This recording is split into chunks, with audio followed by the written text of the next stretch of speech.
Good morning. आज हम C++ chapter number 3 tokens, expressions and control structures के बारे में पढ़ेंगे। जो बुक मैं रेफ़र कर रहा हूँ आपको पढ़ाने के लिए वो है C++ programming. Author name is Bala Guruswamy and publisher name is Tata McGraw Hills. तो जब भी आप ये किताब मार्केट से परचेज करना चाहें तो go for the latest edition. Now coming to the topic, कि जैसा कि हम जानते हैं कि C++ is a superset of C language. That means कि जो C के जितने भी कंस्ट्रक्ट्स हैं वो सभी कंस्ट्रक्ट्स C++ में यूज़ किए जा सकते हैं, एज इट इज़ उनका उपयोग किया जा सकता है। लेकिन कुछ रेस्ट्रिक्शंस हैं, कुछ एडिशंस भी हैं, तो अपन एक एक करके वो चीज़ें लेते हैं। Now the first thing is tokens.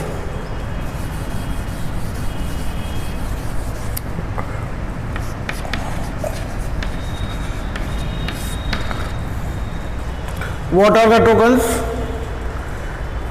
Token is nothing but the smallest unit of the program, or you can say the instruction. जब भी आप किसी लैंग्वेज में कोई इंस्ट्रक्शन लिखते हैं तो इंस्ट्रक्शन को लिखने में जिन वर्ड्स का उपयोग किया जाता है या जिन सिंबल्स का उपयोग किया जाता है उन्हीं के माध्यम से हम अपना पूरा सेंटेंस यानी कि इंस्ट्रक्शन क्रिएट करते हैं उस पर्टिकुलर प्रोग्रामिंग लैंग्वेज में। तो उन सभी स्मॉलेस्ट यूनिट्स को हम यहाँ पे किस नाम से जानते हैं? टोकन्स के नाम से जानते हैं। कौन कौन से टोकन्स अवेलेबल हैं? Keywords, number 2 identifiers,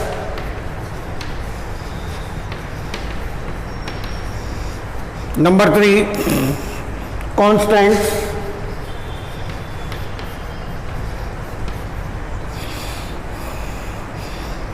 next strings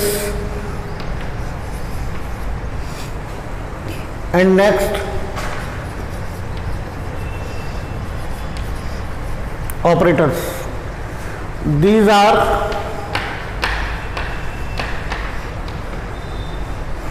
five categories of operators, tokens. Number 1 keywords, number 2 identifiers, number 3 constants, number 4 strings, number 5 operators.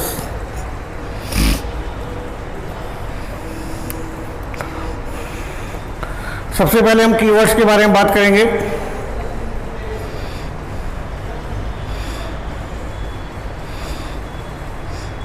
Her keyword का उसकी प्रोग्रामिंग लैंग्वेज के हिसाब से एक स्पेसिफिक मीनिंग होता है और उस पर्टिकुलर स्पेसिफिक मीनिंग के लिए हम उस पर्टिकुलर कीवर्ड को हम हमारे इंस्ट्रक्शन में यूज़ लेते हैं। यानी कि प्रोग्रामर को कोई स्पेसिफिक मीनिंग का प्रयोग लेना है या स्पेसिफिक टास्क को करवाने के लिए जो वर्ड अवेलेबल है हमारे पास लैंग्वेज में, वो प्रोग्रामर उस कीवर्ड को उस इंस्ट्रक्शन में यूज़ ले सकता है। जैसा कि हम जानते हैं कि C में 32 कीवर्ड्स थे, वो एज इट इज़ C++ के अंदर भी यूज़ होंगे। उसके अलावा C++ के भी कुछ कीवर्ड्स हैं जो इसमें शामिल किए गए हैं। कुछ ANSI ने प्रपोज किए हैं, वो भी इसमें शामिल हैं। उसकी एक टेबल आपको बुक में दी हुई है। कुछ एग्जाम्पल के रूप में मैं आपको बता सकता हूँ।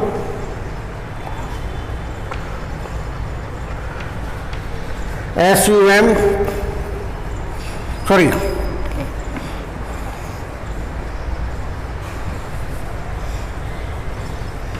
ASM, auto, INT, float,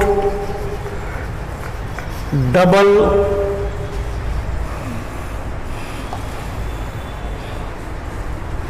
new switch, इस तरह से एक टेबल दी हुई है बुक के अंदर, आप उस टेबल को देख सकते हैं। इनको मगअप करने की ज़रूरत नहीं है, क्योंकि धीरे धीरे जब हम प्रोग्राम लिखना चालू करेंगे तो इन शब्दों का, इन कीवर्ड्स का प्रयोग होगा, और ये प्रयोग होते होते ये हमारी ज़बान पे आ जाएंगे, यानी कि we are ready to use them at any time. There is no need of mugging this. इसके अलावा किताब में कुछ कीवर्ड्स को बोल्ड प्रीफेस में लिखा गया है। बोल्ड प्रीफेस में लिखा गया मतलब ये ऑलरेडी सी में अवेलेबल है। जो बिना बोल्ड है वो नए कीवर्ड्स हैं जो कि C++ में, जैसे ASM, ये आपका C लैंग्वेज में नहीं था, यहाँ पे है। न्यू कीवर्ड C में नहीं था, C++ में है। अब नेक्स्ट बात करते हैं आइडेंटिफायर्स की। ये आइडेंटिफायर्स क्या है कि प्रोग्रामर के द्वारा प्रोग्राम लिखते समय जो डेटा को नाम दिया जाता है उसे हम आइडेंटिफायर कहते हैं। ये पर्टिकुलर किसी लैंग्वेज की एक फंडामेंटल रिक्वायरमेंट है कि हर लैंग्वेज के अपने कन्वेंशन हैं, हर लैंग्वेज के अपने रूल्स हैं, उसी के अनुसार आइडेंटिफायर को बनाया जाता है, यानी कि प्रोग्रामर के द्वारा उस डेटा को नाम दिया जाता है। तो there are certain rules for the naming of the data. C++ में और C में क्या नियम है? जब आप कोई नाम बनाते हैं या आइडेंटिफायर क्रिएट करते हैं तो अल्फ़ाबेट, डिजिट्स और अंडरस्कोर वाले कैरेक्टर्स ही परमिटेड है, यानी कि आप अल्फ़ाबेट, डिजिट और अंडरस्कोर कैरेक्टर को यूज़ करके आप कोई नाम बना सकते हैं। अगला नियम है कि identifier should not start with a digit, it should start with alphabet. अगला नियम है कि lower case and upper case letters you can use but both are distinct, दोनों अलग अलग माने जाएंगे। अगर आप किसी आइडेंटिफायर का नाम लेते हैं ABC और एक दूसरा आइडेंटिफायर लेते हैं ABC, तो बोथ आइडेंटिफायर्स आर डिफरेंट।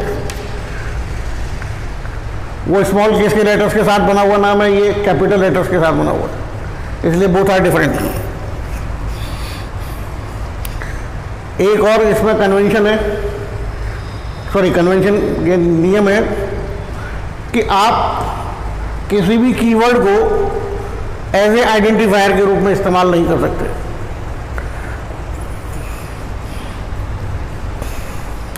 जो डिफरेंस है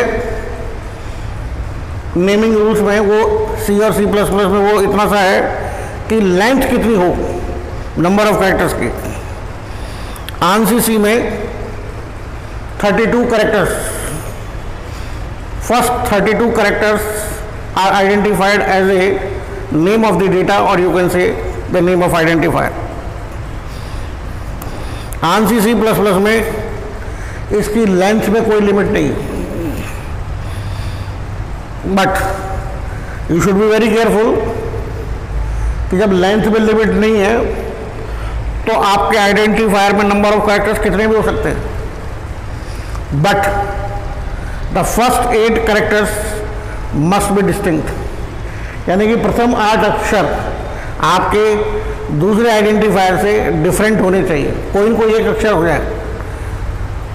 नहीं तो क्या होगा कि प्रथम 8 अक्षर एक आइडेंटिफायर के और दूसरे आइडेंटिफायर के प्रथम 8 अक्षर दोनों सेम हो गए, तो उनको कंपाइलर क्या मानेगा? सेम मानेगा।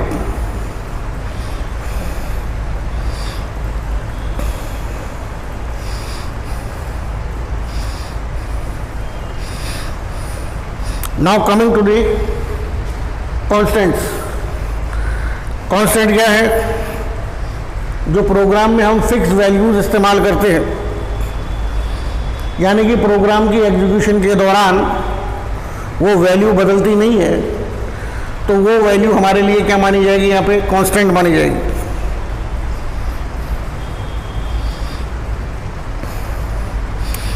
C++ में भी सी की तरह ही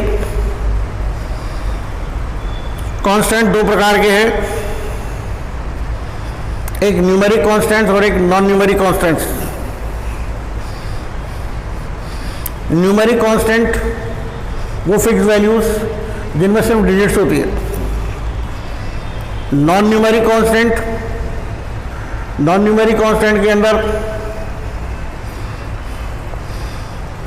अल्फाबेट और डिजिट दोनों हो सकती है। न्यूमेरिक के अंदर भी integer constant, floating point constant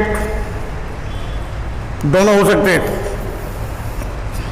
और नॉन न्यूमेरिक कांस्टेंट में भी दो हो सकते हैं, एक सिंगल कैरेक्टर कांस्टेंट और एक मोर देन वर्ड कैरेक्टर्स यानी कि स्ट्रिंग कांस्टेंट। सिंगल कांस्टेंट को सिंगल कोट में लिखा जाएगा और एक से अधिक कैरेक्टर्स यानी कि स्ट्रिंग को डबल कोट में एनक्लोज किया जाएगा। According to ANSI C++,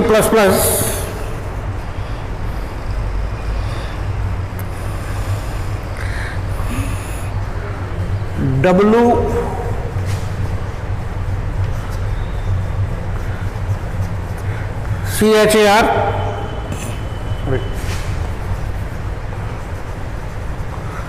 _T, ये वाइड कैरेक्टर लिटरल कांस्टेंट माना जाएगा। यानी कि अगर कोई कैरेक्टर जिसकी की ASCII इंटीजर वैल्यू 1 बाइट से अधिक है, तो हम उसे सिंगल कैरेक्टर कांस्टेंट डिक्लेयर करते हैं, तो 1 बाइट में स्टोर होता है। लेकिन अगर हमारा कोई ऐसा कैरेक्टर कांस्टेंट है जिसकी ASCII में इंटीजर वैल्यू 1 से अधिक बाइट में आती है, तो उसकी डेटा टाइप को हम WCHAR _T wide character data type से डिक्लेयर करेंगे। और ये हमेशा लिटरल जो स्टार्ट होगा उसकी बिगिनिंग में जो प्रीफिक्स होगा वो कैरेक्टर क्या होगा? L होगा। अगर आप L नहीं लिखेंगे उस कांस्टेंट से पहले, तो उसे कंपाइलर वाइड कैरेक्टर कांस्टेंट नहीं मान पाएगा। Now coming to the basic data types.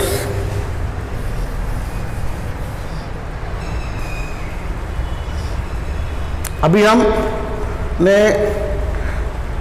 आगे नहीं पहुंचे हैं, क्योंकि ये जो हमारे कांस्टेंट्स हैं और स्ट्रिंग्स हैं, तो आइडेंटिफायर्स हैं, ये बेसिकली इनकी हर एक की डेटा टाइप होती है। और डेटा टाइप क्या है? Why the data type is necessary? I will draw a graph of it, then we will explain. C++ data type, user defined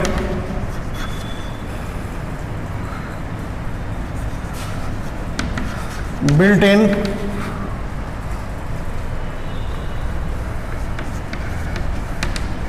derived type, user defined में है structure, union, class, enumeration.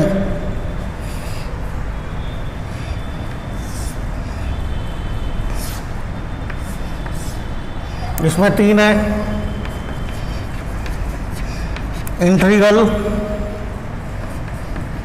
void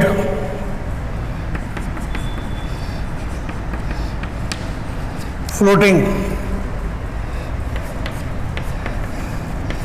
int char floating में 2 float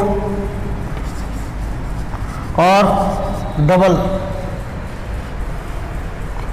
इसी प्रकार से derived में है अरे function pointer और रेफरेंस।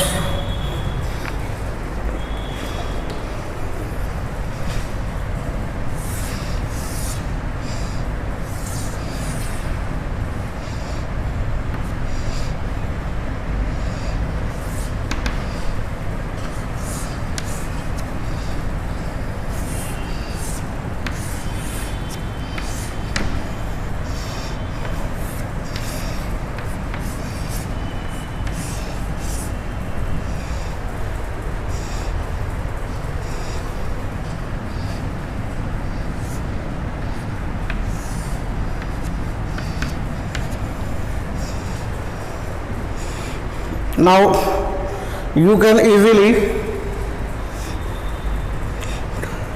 see कि C++ की जो डेटा टाइप्स हैं, पहली बात तो ये डेटा टाइप्स होती क्या है।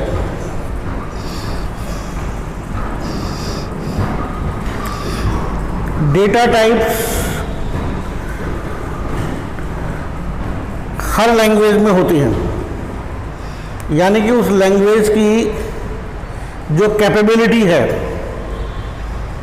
कि किस किस टाइप के डेटा को वो लैंग्वेज मैनिपुलेट कर सकती है, ये चीज़ प्री डिसाइडेड होती है।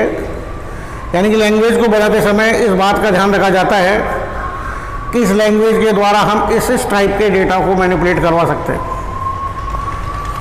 तो हमको जिस टाइप का डेटा हमें मैनिपुलेट करवाना है, उस डेटा को स्टोर करने के लिए मेमोरी में जगह दिलवानी पड़ती है। अब वो जगह कितनी दी जाए,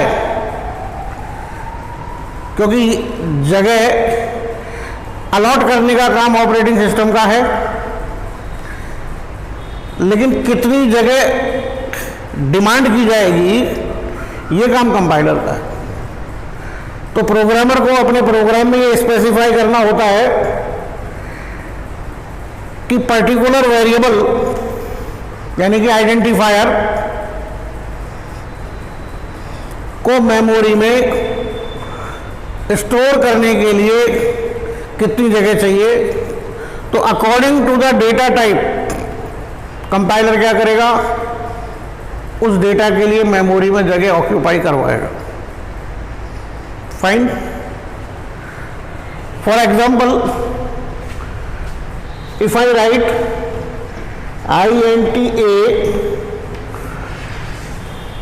this is nothing but the declaration of variable a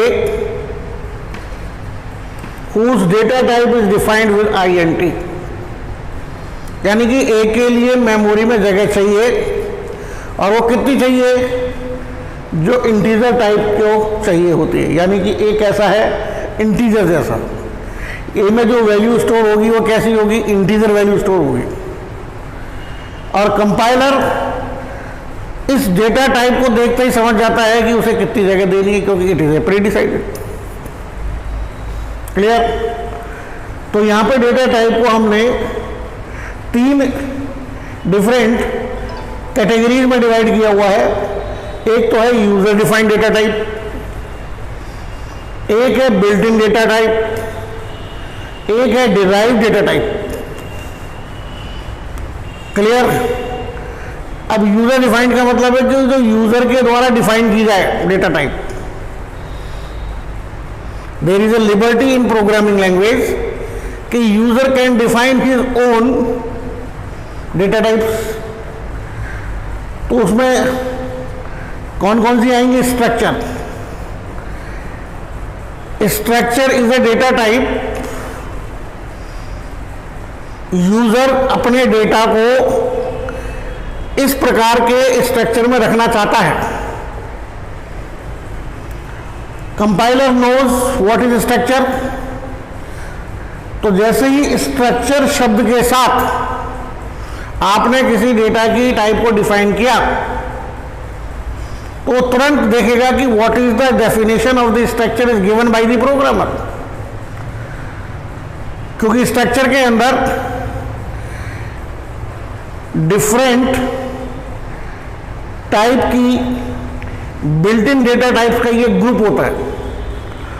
अगर हमारे किसी डेटा की टाइप फंडामेंटल या रियल है या प्राइमरी है तो क्या हो सकती है, तो इंटीजर या वॉइड या फ्लोट।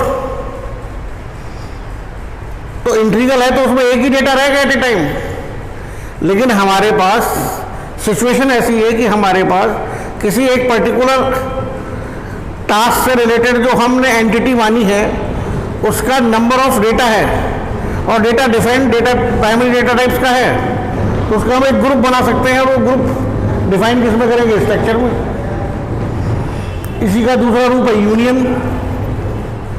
इसके सभी मेंबर्स को मेमोरी में एक साथ जगह दी जाती है। यूनियन के अंदर सिर्फ एक ही मेंबर को एट ए टाइम जगह दी जाती है।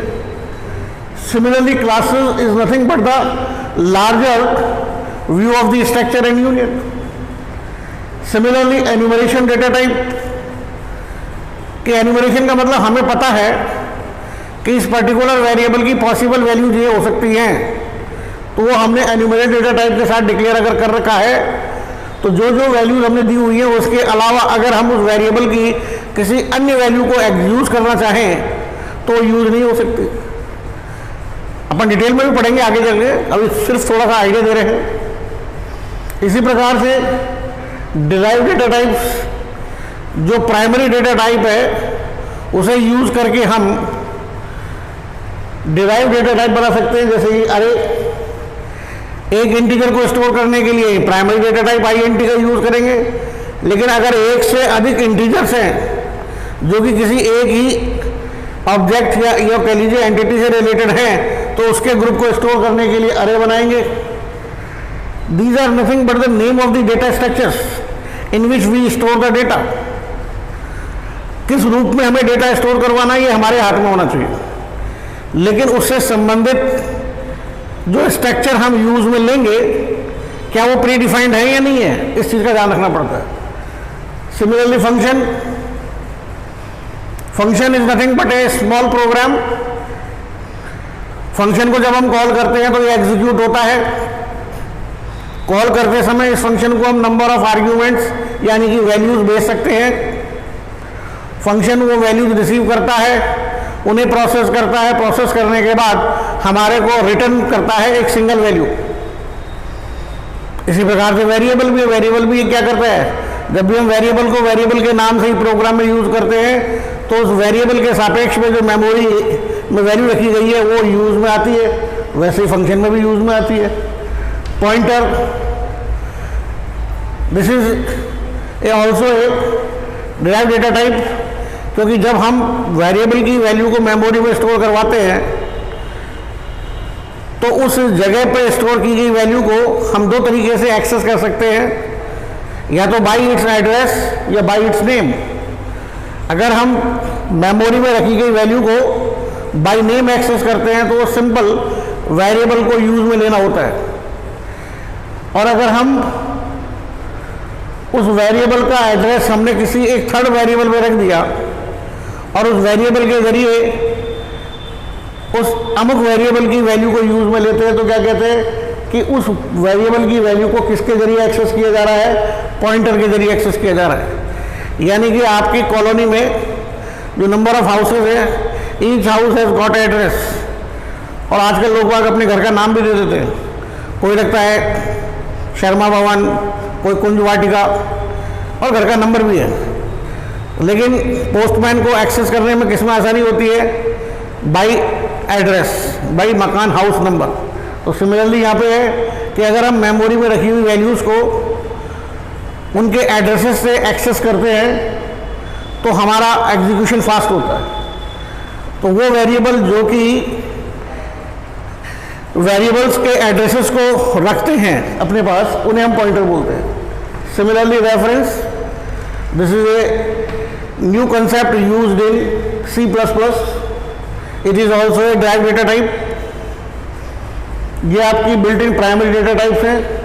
इंटीग्रल यानी कि इसमें फ्रैक्शनल पार्ट नहीं होता है, सिर्फ इंटीग्रल पार्ट ही होता है। दूसरा आता है कैरेक्टर, चूंकि हर एक कैरेक्टर जब स्टोर होता है मेमोरी में तो उस कैरेक्टर की आस्की में एक इंटीजर वैल्यू होती है और वो इंटीजर वैल्यू मेमोरी में स्टोर होती है। और जनरली जो हमारे कैरेक्टर का जो कोडिंग सिस्टम यूज़ करते हैं वो आस्की कोड यूज़ करते हैं जो कि 8 बिट का होता है। आजकल हम यूनिकोड को यूज़ करते हैं, वो 16 बिट का कोड है। क्लियर?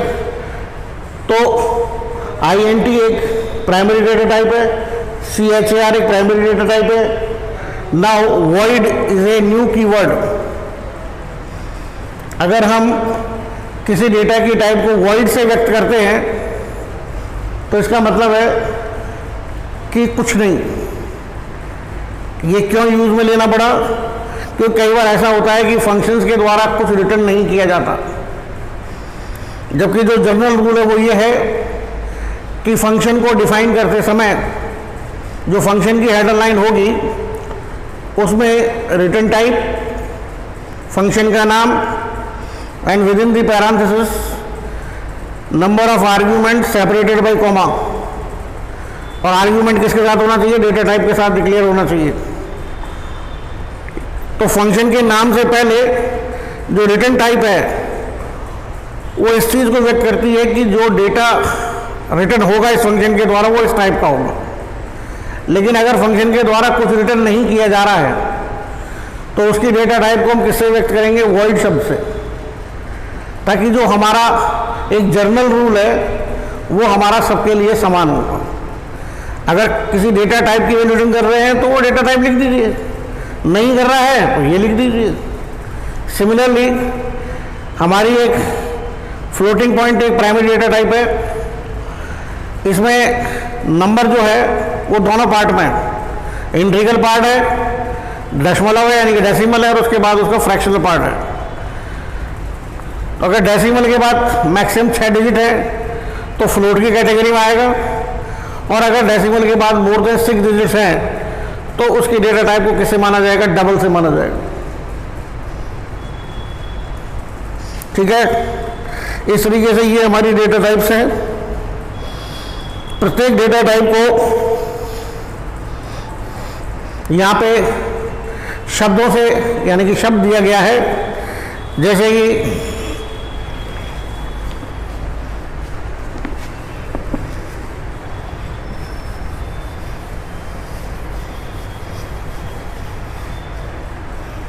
CHAR,